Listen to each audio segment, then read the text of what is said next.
వార్షికోత్సవం సందర్భంగా Meenakshi test tube baby centre Guntur నందు ఐవీఎఫ్ ట్రీట్మెంట్ పై 40 to 50% రాయితీ. సుమన్ టీవీ ప్రేక్షకులు నమస్కారం. నేను మీ అనలిస్టు మందడి కృష్ణారెడ్డిని మాట్లాడుతున్నాను. బర్త్ రైట్ సిటిజన్షిప్ గురించి డొనాల్డ్ ట్రంప్ చేసినట్టు ఆర్డినెన్స్ ఏదైతే ఉందో అది చెల్లుబాటు కాదు అని యుఎస్ఏ అమెరికన్ సుప్రీంకోర్టు జడ్జిమెంట్ ఇచ్చింది. దీనికి వ్యతిరేకంగా ఏం చేస్తే బాగుంటుందని అమెరికన్ ప్రెసిడెంట్ డొనాల్డ్ ట్రంప్ ఇప్పుడు ఆలోచిస్తున్నాడు.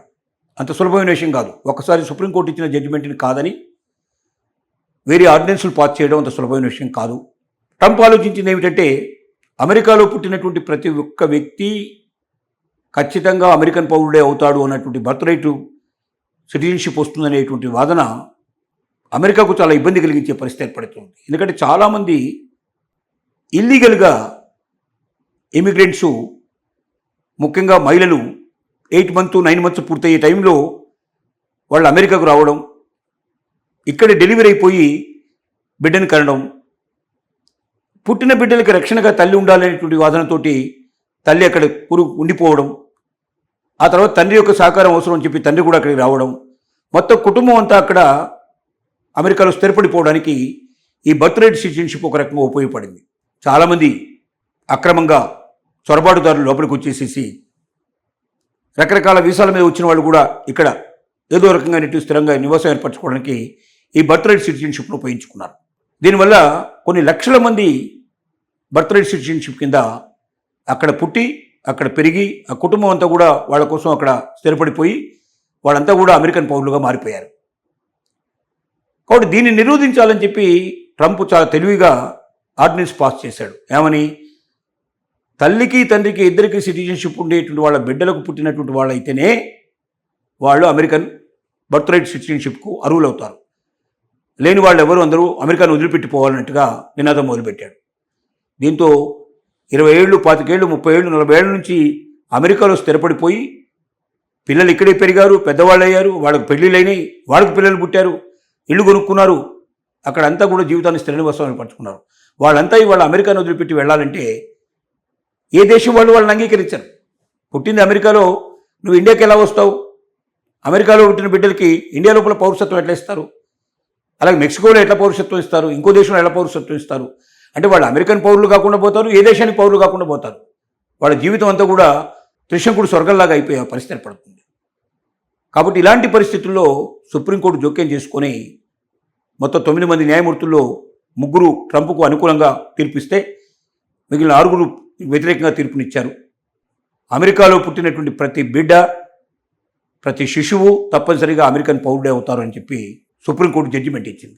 ఈ జడ్జిమెంట్ వల్ల ఇవాళ ఒక సేఫ్టీ అనేది దొరికింది.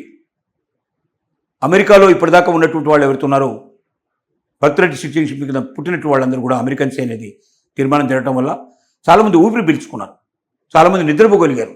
అంతకుముందు వాళ్ళందరికీ భయానకమైన పరిస్థితి. తమ ఏ దేశానికి చెందిన పౌరులు కాకుండా పోతే తమ జీవితం ఏమవుతుంది, తమ బతికేమవుతుంది, తమ కుటుంబం ఏమవుతుంది అనేటువంటి భయాందోళనలో కొట్టుకుపెట్టిన వాళ్ళందరికీ కూడా ఒక ధైర్యం వచ్చింది. కానీ ట్రంప్ను నమ్మడానికి వీలు లేదు అనేటువంటి ప్రతి ఒక్కరు కూడా ఉన్నటువంటి భావన ఇప్పటిదాకా కూడా.